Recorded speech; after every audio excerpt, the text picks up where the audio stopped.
couloir de la zone de protection de la rivière Moisy. Non, il est à notre droite, on le longe.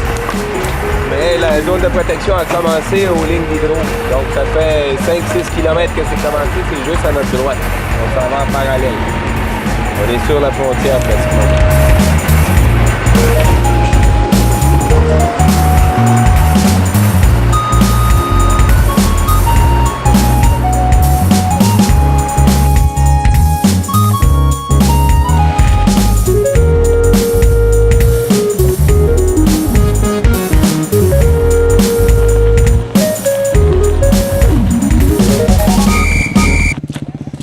Suite aux événements de cette île concernant les projets d'exploration d'uranium sur la côte, ou même au lac Cachiwis dans la ville de cette île, les citoyens de cette île ont mis en place un comité de vigilance citoyenne qui va être les yeux de nos communautés qui sont touchées par de l'exploration sur la côte.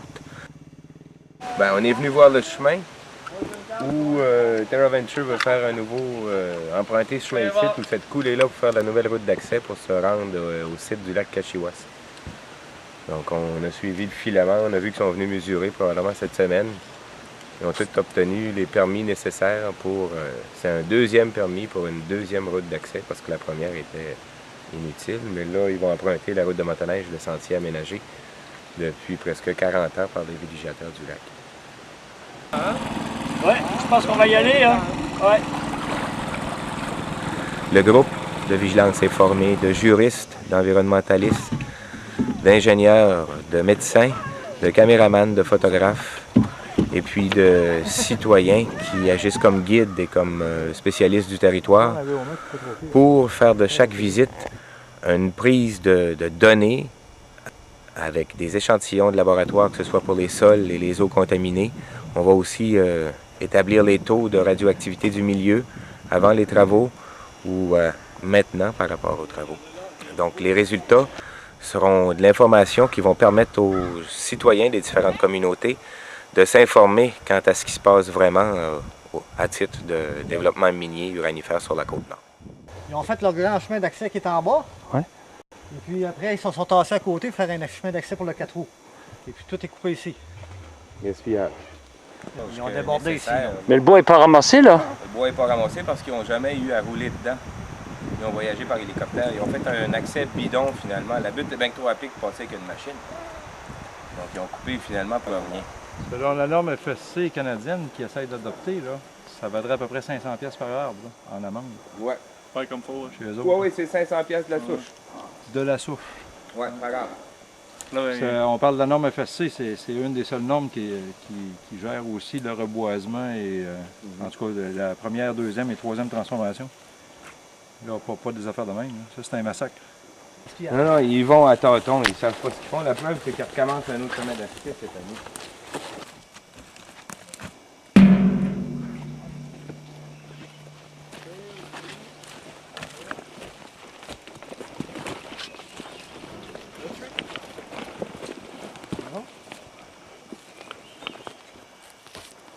Trail to home. Oh, il y a peut-être quoi de beau ici, là? Ça va être beau partout. Il y a un trou de forage qui déborde. Il y a un trou de forage qui dégoûte. Il y a plein d'eau. Il se trouve à être bouché par du papier, une guenille. On le voit dégoûter ce bord ici, c'est un peu marqué. Ouais. Il dégoûte, regarde.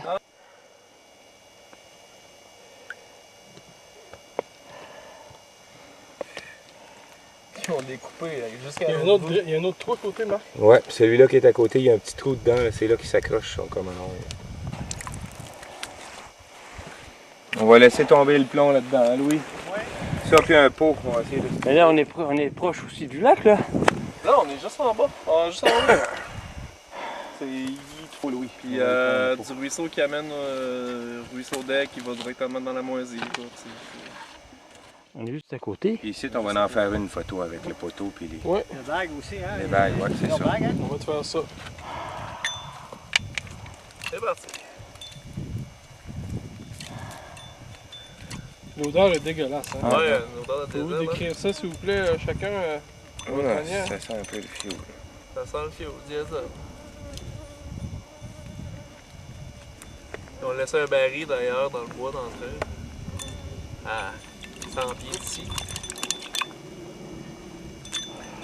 On dirait la pêche à la glace. Mais... Pourquoi il y a plein d'eau, le tuyau? Parce qu'il y a une source en dessous. Ils ont percé une source. Ah oui, c'est une nappe phréatique. Ils ont percé la nappe phréatique. On n'en a pas. Ah oui, ils ont percé la nappe phréatique puis ça remonte. Tu sais, Par la pression, faire remonter dans le Ouais, tuyau. ouais, la pression capillaire qui remonte dans le tuyau. Fait que là, l'eau va être polluée. Ben, la nappe phréatique est atteinte. Tu sais, la preuve est là, l'eau monte dans le tuyau. C'est évident que les mêmes bouts de forage qu'il y a ici, il y en a qui est allé dans la nappe phréatique. Ils vont toujours dire que c'est un peu de contaminant, mais un peu, puis un peu, puis un peu, l'effet d'accumulation, ça finit par être non négligeable, moi je pense. Un morceau de drill encore. Un morceau de carotte. En tout cas, on a fait un méchant ravage. Regarde l'autre bord pour le pont, là, il est dans le ruisseau, l'assise du pont est dans le ruisseau, c'est pas légal. Oui. On respecte même pas les eaux. Regardez là. Ouais. On respecte même pas la loi sur les eaux. Les ruisseaux, regardez, les bois dans l'eau là. Ouais. C'est pas supposé passer dans le ruisseau, tu vois qu'il passe dedans. C'est rock'n'roll, mais en tout cas, quand on est rendu, on est de retour, on est tout bien. Ah non, ici c'est un pont, et qui n'est pas réglementaire. Mais regarde! Ah, ils ont quand même tout botté, là. 4 roues, c'est pas large, le calice, là.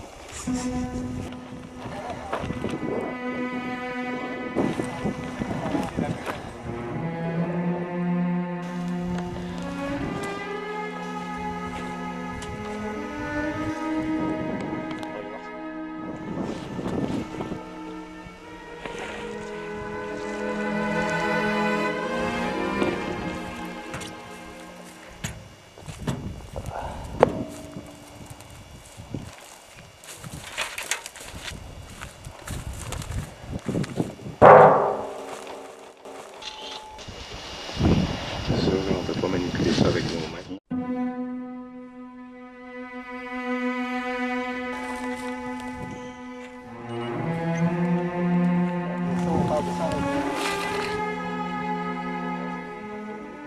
Marc va vous démontrer aussi ici. Peut-être les racks. On parle du LK8 10. On parle de 370 à 371 mètres. Une épaisseur de 1 mètre qui donne 589 ppm. On parle plus du low grade là. 7, 346, 50, 59, 60, 63, 68, 80, c'est ça? Oui. C'était quoi le nombre de mètres, tu disais, toi, 380?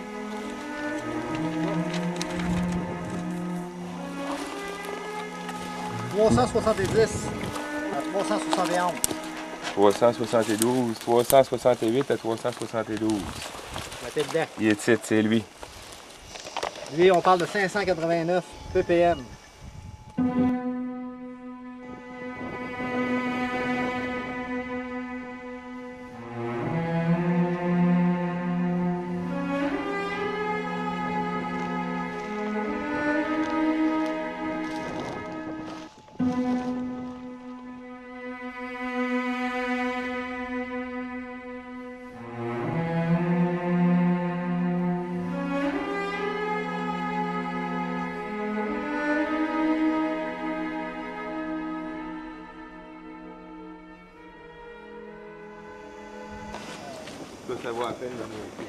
Ça c'est quoi, Louis? Ça, c'est des tuyaux qui amènent l'eau au campement, qui provenant du Lacotte qu'on va voir tout à l'heure. C'est un autre point d'accès.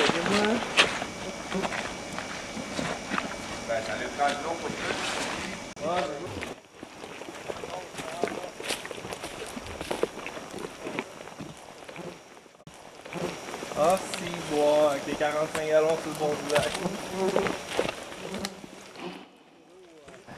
Ici où la Lacotte, puisqu'il y a la prise d'eau, vous voyez le Lacotte sur l'autre côté. À votre droite, ça tourne vers la droite, et puis le Lacotte revient sur l'autre côté de la bande de bois. À partir de là, il descend la montagne et directement à la rivière Moisy. C'est la prise d'eau, là, hein? Oui, on est à la prise d'eau, là.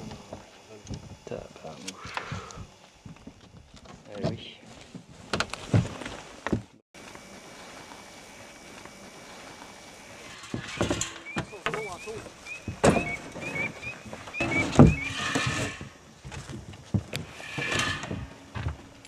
Propre, propre, propre.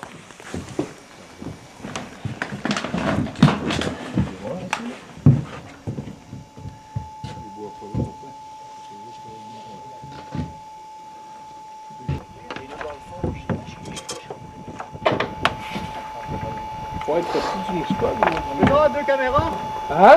Il y a 2 caméras ici. Ouais. Tu vas me faire que tu veux dire. Ici, c'est une certaine image que tu es capable de poser. D'après moi, tout le monde devrait avoir. Ouf. Eh oui. Eh oui. L'univers. Puis ici, autour du baril. Eh ben oui. Il y en a un petit peu qui se dégage. Oh, ça, ouais. Ça miroite. C'est dans la rivière Moisy, là.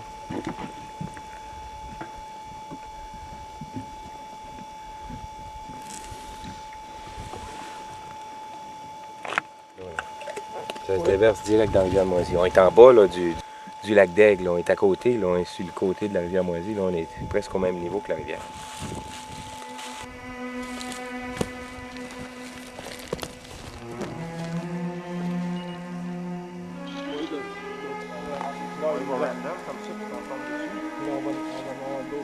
Je suis branché ou... Oh, c'est correct, c'est juste ça. Qu'est-ce que vous avez découvert là? Oh, le fioul qui coule! Tabarouette.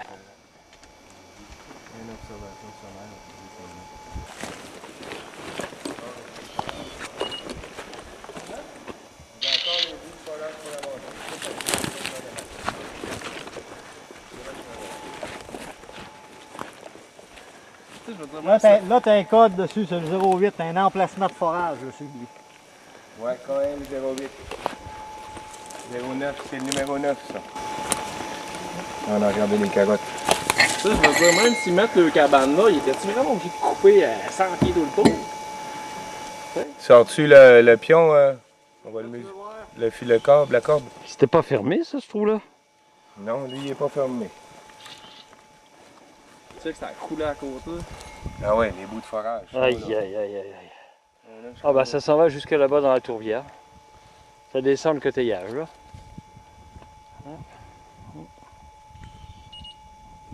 Ça, ces bouts-là s'en vont où, Marc? Ben, ils vont aboutir en poussière dans le fond du lac. Évidemment, le lac est juste en bas, la prise d'eau est juste en bas. La gravité va les amener en bas. Oh, écoute, c'est l'infini. C'est pas capé. C'est sûr que c'est pas capé. Donc, l'obligation de bétonneur, tout ça, Ouais, puis encore, on voit les bouts de forage qui sont là, donc ils ne respectent pas leur bonne pratique environnementale pour rassurer les citoyens de cette île. Là. Ça n'a pas été fait encore. Il n'y a aucun des sites que ça a été fait. Donc, ils nous rassurent dans les journaux, là, mais dans la réalité, sur le bord de la montagne, il n'y a personne qui vient voir, ils ne sont pas rassurants, ben. Ce que nous, à cette île, on essaye de faire, c'est de démontrer avec des exemples concrets ce qui se passe dans notre arrière-pays pour que les Québécois au complet se posent la question, voulons-nous devenir une province productrice d'uranium? Puis je pense que tant qu'on n'a pas posé cette question, on est obligé de demander à ce que le gouvernement mette en place un moratoire permanent.